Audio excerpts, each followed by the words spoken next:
நார்மலா புஷி ஆனந்த் பேசுற அந்த வீடியோவை அந்த திமுகவை சேர்ந்த அந்த இணைய கூலிப்படை என்னன்னா அதனுடைய வேகத்தை மாற்றி, அதாவது நார்மலாக புஷி ஆனந்த் பேசுவது ஏதோ குடித்து விட்டு அந்த போதை மயக்கத்தில் பேசுவது போல் அதை மாற்றி சோசியல் மீடியாவில் பார்த்தீங்கன்னா பெரிய அளவில் வைரல் பண்ணிட்டு இருக்காங்க. இதில் என்னன்னா மது குடித்து விட்டு இந்த மாநாட்டுக்கு வராதிங்க அப்படின்னு சொல்றாங்க. ஆனால் அந்த கட்சியினுடைய பொதுச் செயலாளரே இங்கே பாருங்க குடித்து விட்டு உளறுகிறார் அப்படிங்கிற ஒரு முன்குறிப்பு பின்குறிப்போடு அந்த வீடியோ வைரல் பண்ணிட்டு இருக்காங்க. பொதுவாகவே வீடியோவினுடைய வேகத்தை மாற்றினால் பேசுகிறவருடைய தொனியும் மாறும் அப்படிங்கிற இந்த தொழில்நுட்ப விஷயம் பார்த்தீங்கன்னா நிச்சயமாக சாமானிய மக்களுக்கு தெரியாது. அப்படி இருக்கும்போது இந்த வீடியோவை ஒருத்தர் பார்த்தார் அப்படின்னா இதனுடைய முன்குறிப்புகளை பார்க்கும்போது அடடா புஷி ஆனந்த் குடிச்சிட்டு தான் பேசுகிறார் போல இருக்கு, அவர் பேசுகிறத பார்த்தா ஒரு குடிகாரனுடைய உளறல் மாதிரி தானே இருக்குது அப்படின்னு அவங்க சட்டென்று ஒரு முடிவுக்கு வந்து விடுவதற்கான வாய்ப்பு இருக்கும். ஸோ இதை புரிந்து கொண்டு தான் இப்படி ஒரு வீடியோவை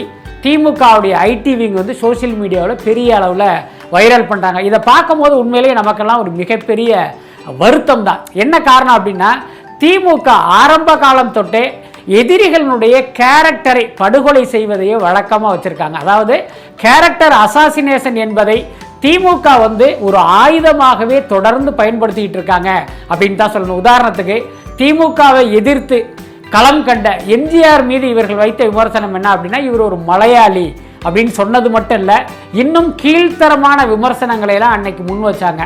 அதுக்கப்புறம் பார்த்தீங்கன்னா விஜயகாந்த் சினிமாவிலிருந்து அரசியலுக்கு திமுகவுக்கு எதிரான ஒரு நிலைப்பாட்டை அவர் எடுக்கும் போது கிட்டத்தட்ட இன்றைக்கு புஷி ஆனந்த் மீது வைக்கும் அதே தாக்குதலை தான் அன்றைக்கு விஜயகாந்த் மீதும் தொடுத்தார்கள். என்னன்னா விஜயகாந்த் அப்படி கோபத்தில் அப்படி நாக்க துருத்திக்கிட்டு பேசுகிற விஷயங்களை எல்லாம் தொகுத்து விஜயகாந்த் குடித்து